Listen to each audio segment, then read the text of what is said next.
सगळ्यांना श्री स्वामी समर्थ, श्री गुरुदेव दत्त, ओम नमो आदेश, अलख निरंजन, गुरु गोरक्षनाथ महाराज की जय, गुरु बडे बमच्छिंद्रनाथ महाराज की जय, श्री स्वामी समर्थ महाराज की जय, छत्रपती शिवाजी महाराज की जय, श्री स्वामी समर्थ महाराज की जय.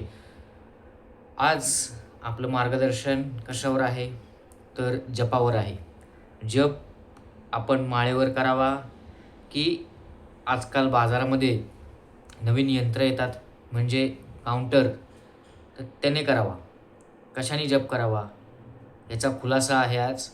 तर कशा पद्धतीने जप करावा, माळेवरच करावा की त्या जप काउंटरवर करावा. आज बरेच बाजारामध्ये काउंटर आलेले आहेत आजकाल, तर त्याच्यावर करावा की माळेवर करावा, कुठल्या प्रकारे केलेला चांगला राहील जप, याबद्दल आपण मार्गदर्शन करणार आहोत. महाराज सांगत होते मार्गदर्शन करायचं आहे, तर त्या हिशोबाने आपण मार्गदर्शन करत आहोत.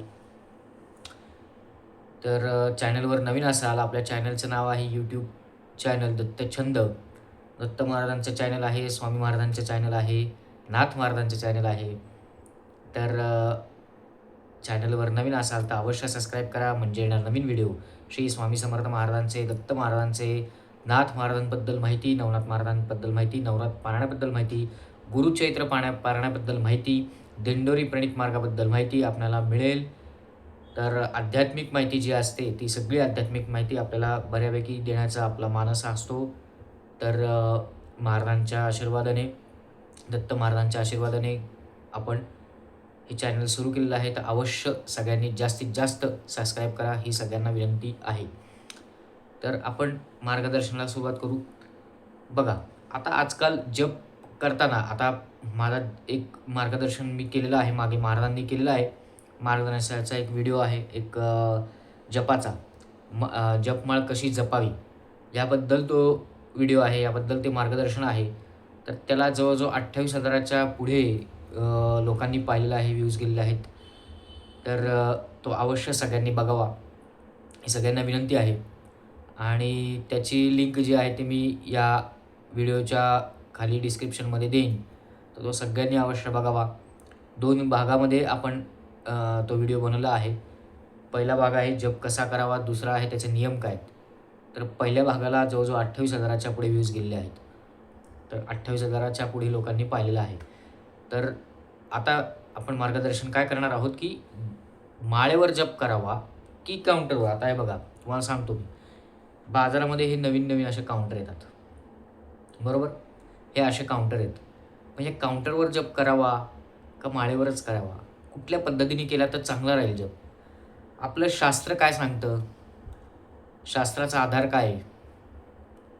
आपलं शास्त्र असं सांगतं की जप माळेवर जो जप केला जातो, 108 म्हणी असतात, जो जप माळेवर जप केला जातो तो जप शास्त्रीय पद्धतीने, शास्त्रशुद्ध पद्धतीने केला जातो. शास्त्रीय पद्धतीने जर जप करायचा म्हटला, आपल्या शास्त्रानुसार जर जप करायचा म्हटला, तर तो जपमाळेवरच करावा. मग जपमाळेवर करावा तर कुठं बसून करावा, इथं तिथं बसल्या असं नाही. देवासमोर बसून व्यवस्थित जपमाळ घ्यायची. जपमाळेचे नियम आहेत, जपमाळ शुद्ध कशी करायची हे पण मी सांगितलेलं आहे, तोही व्हिडिओ बघावा.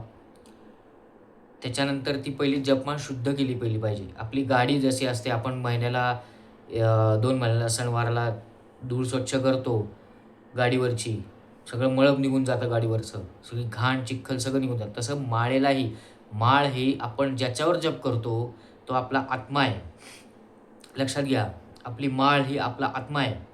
त्यामुळे माळेवर जप करायच्या आधी तुम्ही ती शुद्ध करून घ्यायची. शुद्ध करतानाचा मंत्र आहे तोही मी व्हिडिओमध्ये सांगितलेला आहे, तो व्हिडिओ जाऊन बघावा.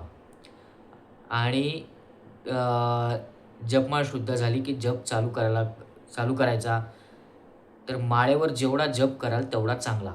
माळेवर संस्कार होत असतात. माळ इथं-तिथं ठेवायची नाही कुठेही. देव्हाऱ्याला लटकवून ठेवली आहे किंवा खुंटीला लटकवून ठेवली अशी नाही. माळ कोणालाही दिसता कामा नये. गोमुखी असते, गुरुचरित्रात वर्णन आहे गोमुखीचं. कधीही माळ जपताना गोमुखीच जपावी. जर गोमुखी नसेल जमत तर एखादं कापड घ्या जप करताना आणि त्याच्यावर कापड टाका आणि मग जप करा. पण उघड्याने जप करायचं नाही. उघड्याने म्हणजे कसं, माळ उघडी आहे आणि तसंच जप करताय, तसं नाही करायचं. पळायचं म्हणून पळायचं नाही जप करताना. शांततेने, शांत डोक्याने, शांत चित्ताने, पहिले त्रास होईल मन विचलित होईल, पण शक्यतो मन विचलित होऊ द्यायचं नाही असा प्रयत्न करायचा. आता जप करताना बरेच लोकं, आता समजा मी एक तुम्हाला उदाहरण देतो. श्री स्वामी समर्थ हा जप आपण करतोय किंवा श्री गुरुदेव दत्त, श्री स्वामी समर्थ धरून चाला. तर आता जप करताना बरेच लोकं नुसतं मनातल्या मनात श्री असं, असं, असं, असं, असं पळतात. खरंच जप करतात का नुसतं पळायचं म्हणून पळतात हे मला माहीत नाही. बरेच लोकांचे बरेच प्रकार आहेत जप करण्याचे. दुसरी गोष्ट, जप करताना श्री स्वामी समर्थ, श्री स्वामी समर्थ, श्री स्वामी समर्थ, श्री स्वामी समर्थ, श्री स्वामी समर्थ, श्री स्वामी समर्थ असा जप करायचा नाही. काय जपाल ते अर्थ काय कळतंय? तुमचं तुम्हाला कळतंय? काय कळत नाही. तुम्ही इकडे बघताय श्री स्वामी समर्थ, श्री स्वामी समर्थ, श्री स्वामी समर्थ, श्री स्वामी समर्थ, श्री स्वामी समर्थ अजिबात काहीच कळत नाही मला. श्री स्वामी समर्थ, श्री स्वामी समर्थ, श्री स्वामी समर्थ. मी इकडे बघतोय, तिकडे बघतोय. हा काय करतोय, तो काय करतोय, बाहेर टीव्ही लावलाय, घरी आई-वडील टीव्ही बघताय, बायको टीव्ही बघते, मुलगा टीव्ही बघतोय, आवाज चालू आहे. हां, तो आवाज पण येतोय आणि हा पण इथे जप चालू आहे. असं अजिबात करायचं नाही. जप करताना शांत पाहिजे, नाहीतर जपमाळ सरळ ठेवून द्यायची. जर आवाज येत असेल तर कुठला. अजिबात जप नाही तर करू नका. जपमाळेवर जप करताना शांत चित्त ठेवायचं. जप कसा करायचा? नुसता म्हणायचा नाहीये, त्या शब्दावर श्री स्वामी समर्थ, श्री गुरुदेव दत्त या शब्दांवर लक्ष केंद्रित करायचं बघायचं. नाही की मण्यांवर. लोकं मण्यांवर लक्ष केंद्रित करतात. माळ कधी होते आपली आता? माळ कधी पूर्ण होतीये? वेळेवर ध्यान न ठेवता जमलं पाहिजे. वेळेवर ध्यान नाही ठेवायचं. किती वेळ लागतोय मग पटकन घड्याळाकडे बघणार, अरे किती वाजले? 10 मिनिटं होऊन गेली, अजून जप नाही झाला. का? कुठं जायचंय तुम्हाला पळून? आपल्याला पळायचं नाहीये. कशासाठी जप करताय हे लक्षात घ्या. स्वतःसाठी करताय का दुसऱ्यासाठी करताय का देवासाठी करताय का कशासाठी करताय हे लक्षात घ्या पहिले. जप करताना मन आणि हे शुद्ध पाहिजे आणि मानसिक जे आहे स्वास्थ्य हे पाहिजे. नुसतं पळायचं म्हणून पळायचं नाही. वेळ बघायची नाही जप करताना. बरेच लोक वेळ बघून जप करतात. असं नाही करायचं. काही जपाला अर्थ नाही. तुमचा सगळा जप पोल आहे. म्हणजे सगळा जप वाया जातो. काही उपयोग नाही. इथे जप करायचा, दुसऱ्याची परनिंदा करायची. म्हणजे काय? दुसऱ्याला वाईट बोलायचं, शिव्या शब्द द्यायच्या, घालून पळून बोलायचं. काही उपयोग नाही त्याचा जपाचा. काही उपयोग नाही. आत्ता जप केला आणि दुसऱ्याला दुसऱ्या मिनिटाला चिडले, सगळा जप गेला. तुम्ही ज्याच्यावर चिडताय लक्षात घ्या, आपल्या शरीरामध्ये सप्तचक्र आहेत. त्या सप्तचक्रामध्ये एक ऑरा असतो आपला. तर आपलं संरक्षण हे महाराज करत असतात. आता त्या संरक्षणाला तुम्ही जर दुसऱ्याकडे बोट दाखवलं आणि दुसऱ्याला जर परनिंदा केली, दुसऱ्याला जर बोलले, वाईट बोलले, शिव्या शब्द दिल्या, ती शक्ती डायरेक्टली त्याच्याकडे जाते आणि ते सगळा जप जो आहे तो त्याला जाऊन मिळतो. काय उपयोग झाला? काहीच नाही. तुम्ही जी काही सेवा कराल, जी काही साधना कराल, ती गुप्त ठेवली पाहिजे. त्याचं रूपांतर हे चिडण्यात, रागवण्यात किंवा दुसऱ्यांवर रागराग करण्यात जर घालवलं, परनिंदा करण्यात घालवलं, तर आता बरेच लोक म्हणतात, मी एवढं करतो, मी एवढं करतो, पण माझ्यात काहीही बदल होत नाही किंवा मला काही माझ्यात चांगलं होत नाही. कसं होईल? तुम्ही जर दुसऱ्याला वाईट बोलत राहिले, तर ते सगळंच्या सगळं तुमचं त्याच्याकडे जातं. ह्यालाच तर म्हणतात ऑरा. ऑरा कशाला म्हणतात? की तुमचं जे आहे ते सगळं त्याच्याकडे जातं आणि त्याचं जे पाप पुण्य आहे ते आपल्याकडे येतं. तुम्ही जी केलेली सेवा आहे, जे साधना आहे, ती सगळी त्याच्याकडे जाते. म्हणून जप करत असताना, साधना करत असताना शांत राहायचं. जास्त बडबड करायची नाही. दुसऱ्याबद्दल जास्त परनिंदा करायची नाही. दुसरी गोष्ट, जप करताना जर तुम्ही शांततेने त्याच्यावर मण्यांकडे लक्ष द्यायचं नाही अजिबात. शब्दाकडे लक्ष द्यायचं. श्री स्वामी समर्थ. आता हे श्री स्वामी समर्थ जे म्हणतोय त्याच्याकडे लक्ष दिलं पाहिजे. वाक्याकडे लक्ष द्या, म्हणजे मन विचलित होणार नाही. मन गुंतेल. मन गुंतलं पाहिजे. ही प्रोसेस आहे, ही मोठी आहे. हे तुम्हाला लगेच नाही जमणार. हळूहळू एक 6 महिने, 7 महिने, 8 महिने, वर्ष व्हायचा, काही जणांना वर्ष, 1.5 वर्षाचा कालावधी लागू शकतो. ही प्राप्त करण्याची गोष्ट जी आहे ही सोपी नाही. साधना करण्याची किंवा ध्यान लागण्याची. ध्यान हे केव्हा लागतं? तुम्ही प्रत्येकातनं विरक्त होत राहता. हे सोपं नाही आहे. हे सांगणं सोपं जरी असलं तरी करणं अवघड आहे. दुसरी गोष्ट आहे की आता बघा, जप हा काउंटरवर करावा का नाही, माळेवर करावा हे स्पष्ट झालं. आता जे वयस्कर व्यक्ती आहे, बाबा आता त्यांना बसणं जमतच नाही, माळ घेणं जमतच नाही, प्रवासात आहात, तर त्या गोष्टीला हा जप काउंटर वापरावा. पण आता बरेच लोक काय म्हणतात, जप काउंटर वापरला म्हणजे जप काउंटरवर जप केलेला हा चांगला नसतोच. असं काही नाही आहे.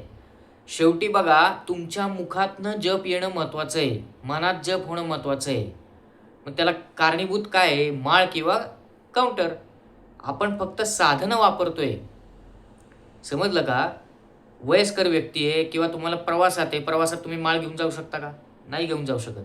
मग प्रवासामध्ये असेल, कुठं बाहेर असेल, तुमच्याबरोबर हे काउंटर असेल आणि तुम्ही जर जॉब करत असाल, तर अतिउत्तम आहे. तो जप लिहून ठेवायचा. जेव्हा तुम्ही घरी याल किंवा प्रवासातनं याल किंवा कधीही कुठेही कामामध्ये असेल, काही असेल, घरी याल, रात्री झोपायच्या आधी महाराजांपुढे जप ठेवायचा तो. तो लिहून ठेवायचा. आपला किती जप झाला? आपण आज माळेने जप केला नाहीये. मग किती जप झाला? माळ जरी करत असाल आणि तरी माळ करून सुद्धा हे जप काउंटर वापरू शकता. काही हरकत नाहीये. कोण म्हणलं असं की जप ह्यानी करू नये? शेवटी मनातनंच जप होतोय ना. तो कुठे दुसरा तुम्ही कशातनं वेगळा करताय का जप? नाही. जप होण्याला महत्त्व आहे. बरोबर आहे? जप होण्याला महत्त्व आहे. त्यामुळे ह्याच्यावर जरी जप केला, तरी तो तेवढाच प्रभावी आहे. का? तिथं माळ नाहीये. मग ते शास्त्रशुद्ध आहे का? नसू दे ना. मनातनं जप होतोय ना. याला महत्त्व आहे. जप होण्याला महत्त्व आहे. कसा करतो? याला महत्त्व नाहीये. जप होण्याला महत्त्व आहे. जास्तीत जास्त जप झाला पाहिजे. मग तुम्ही हे कुठेही घेऊ शकता. म्हणजे कुठेही घेऊ शकता म्हणजे कुठेही वापरू शकता. कुठेही काही म्हणजे कसंही वापरू शकता. काही त्याचं बंधन नाही आहे.